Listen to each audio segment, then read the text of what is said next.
our graph.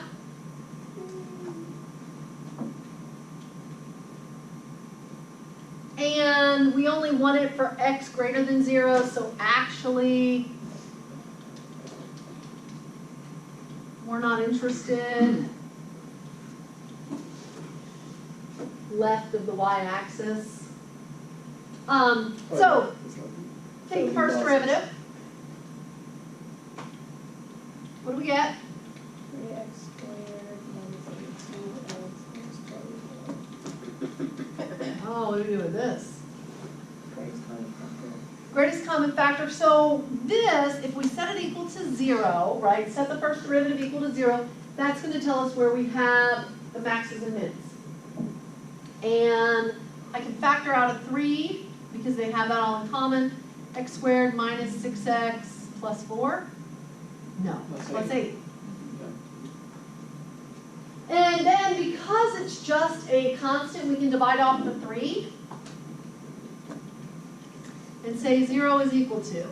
Well, this trinomial, I hope, factors x minus 4 and x minus 2. So where x is equal to 4 and x is equal to 2, what do I know? Those are my critical numbers. So I come over here, 1, 2, 3, 4, 5, 6, so on and so forth. And how do I plot this point? What's the corresponding y value? You gotta plug it into the original function. So we go back to f of 4.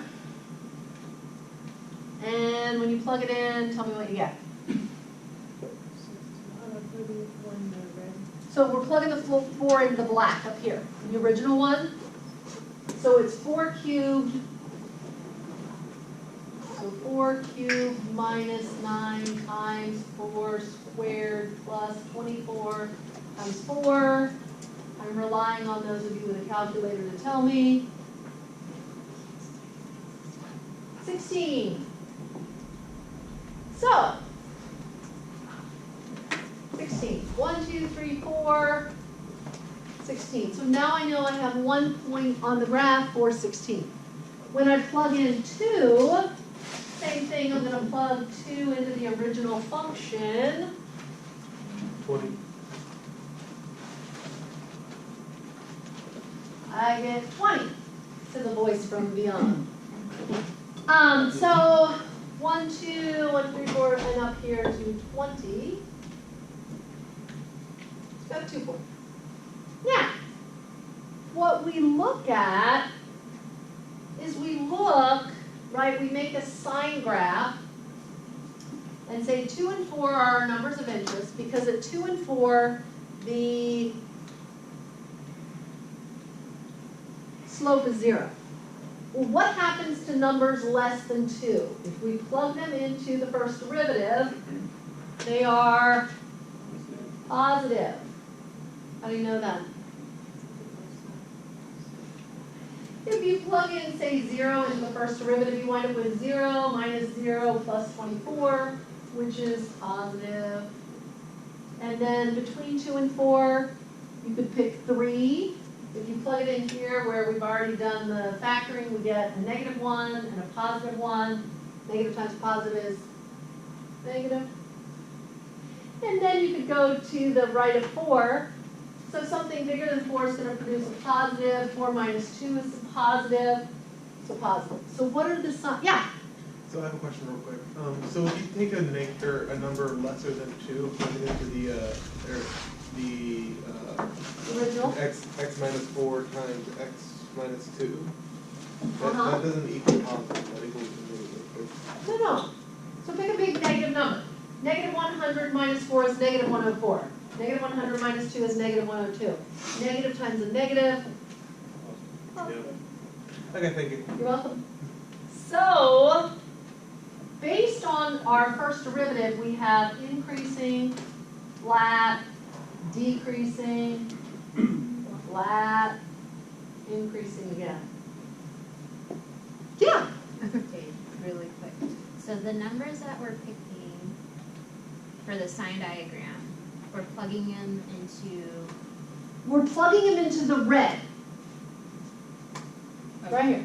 You can either plug them into the original first derivative, or you can plug it into the factored form, which, if I keep the 3 there, would be here. But the 3 doesn't have any impact because 3 is just a positive number. So if we plug them in here where it's already factored, you can really just keep up with whether it's positive or negative, because really I don't care what the numbers are. I just want to know what's going on in between. Is it increasing or decreasing, so that I know what the slope of the tangent line looks like. But if we plug it in, we should find if they're positive and negative by plugging them into the. Yeah. Okay. Yeah. So by plugging in the numbers, so take 3 for example. If you put 3 in here, 3 times 9 is 27, minus 18 times 3 is plus 24. Yes. Okay, so then it would give you. Yeah, so it winds up, when you put the 3 in here, Yeah. 3 times 9 minus 18 times 3 plus 24, so that's 27 minus 4, carry the 2, minus 54, plus 24, so that's negative 30, plus, so that's negative 3. So, Okay, but I get a that's in negative, between. that's why there's a negative sign between the 2 and the 4. So you must check every interval. Your critical number divides up the intervals, so your intervals are negative infinity to 2, 2 to 4, 4 to infinity. So you have 3 places you have to check in this example. Right, okay.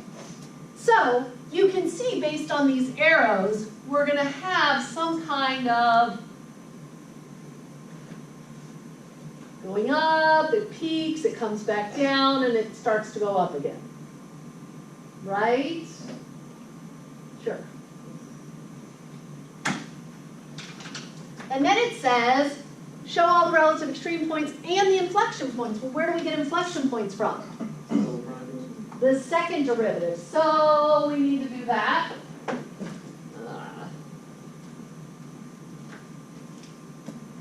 Which, first derivative is 3x squared minus 18x plus 24, so the second derivative is 6x minus 18. 6x minus 18. Looks fantastic. Which works out, we set it equal to 0 to find the inflection points. 18 equals 6x, divided by 6, x equals 3. Oh, look, we worked out. So what is happening at 3? What does an inflection point mean? That's where the concavity is changing. So, what do we do with 3? Plug it into the original. Go back to the original f of 3 to say, okay, 3 cubed minus 9 times 3 squared plus 24 times 3. 3 times 3 is 9 times 3 is 27, minus 81 plus 72? Yeah, so 99 minus 81 is 18. Okay, you will have the calculators. Do not just wait on me to stand here and try to do it in my head. 18. 18. 18. So, that means we have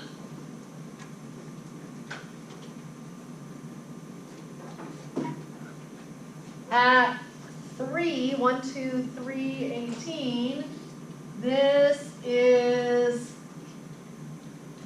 a point of inflection, POI.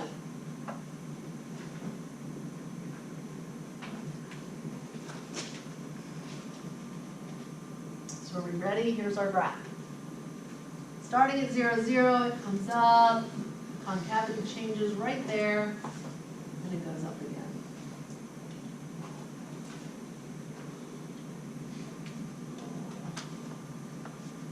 To the rough.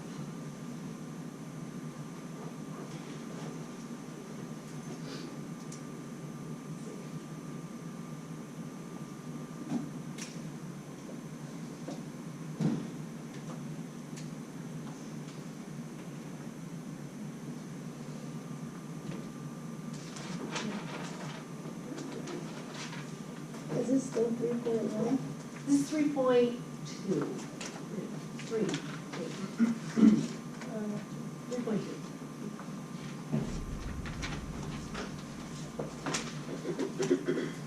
So what's the red is the,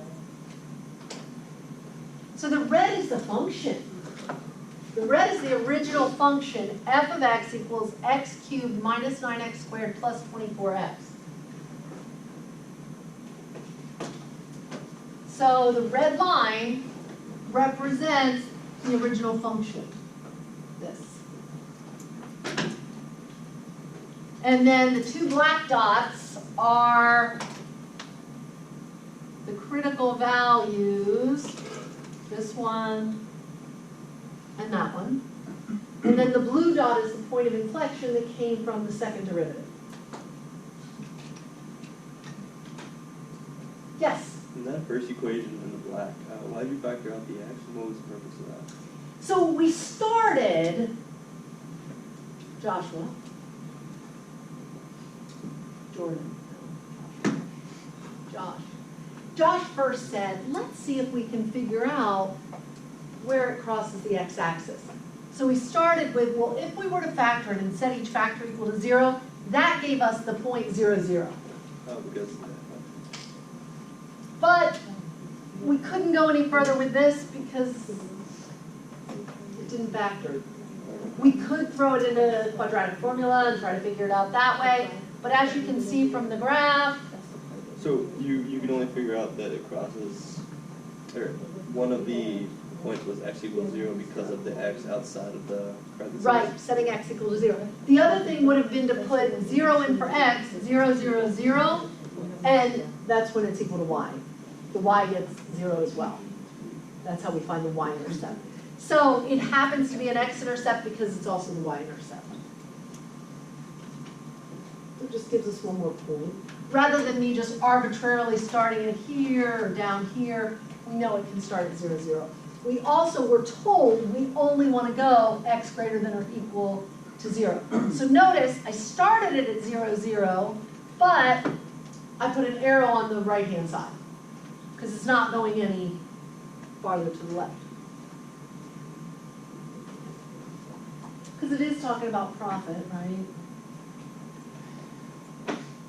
Although you can, that's a little bit.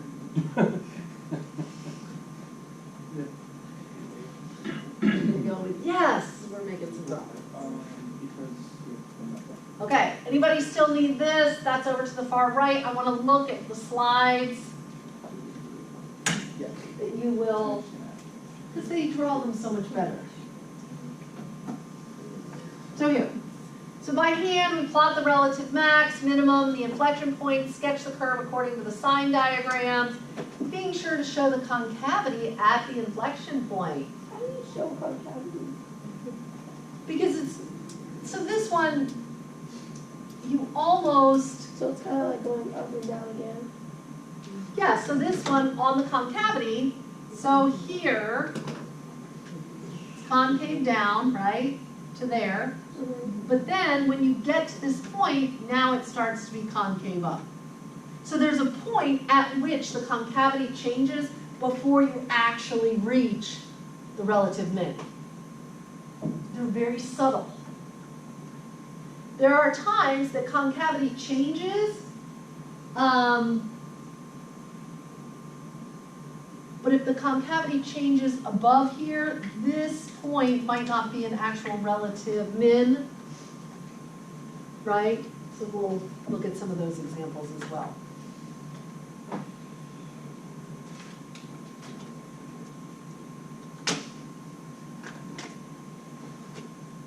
So it says, where, observe what the graph shows, that the company's profit increased up to year 2, then it decreased up to year 4, and then increased again. So you could see that in the shape of the curve. This curve went up, and then it decreased a little, and then it went up again, right? The inflection point is where the profit first began to show signs of improvement. So that inflection point is where you're like, oh my goodness, thank goodness this company is starting to turn around. It doesn't turn on a dime, it's subtle. Took a little bit, it took another year, but then the company started turning profits again. But the inflection point is where you know, oh, it's coming, yay, it's gonna turn. In this example, it was a yay, it's gonna turn. You want more profits, or at least I do. Okay, it says, it's where the upturn first begins. If you're a clever investor, this is where you're like, oh, I need to buy in now. When things are starting to get cheap right before they boom price. Just putting the math out there to you. I'm not giving you insider trading, nothing of that, you know. But it's an interesting, because as you study the curves and you study the math, you see, oh, okay, well, that's where it's going to start to turn and go in the other direction. Hindsight is 20/20. It's much easier to, you know, follow the trends of what happened previously than to predict what's going to happen. I mean, you think an upturn's coming, so it comes, but there's nothing to say it won't plummet again.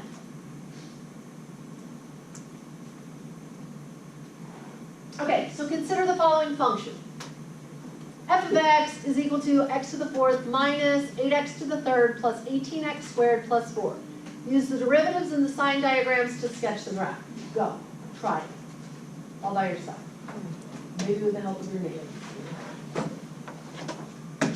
Don't wait for me. Go ahead, just get started.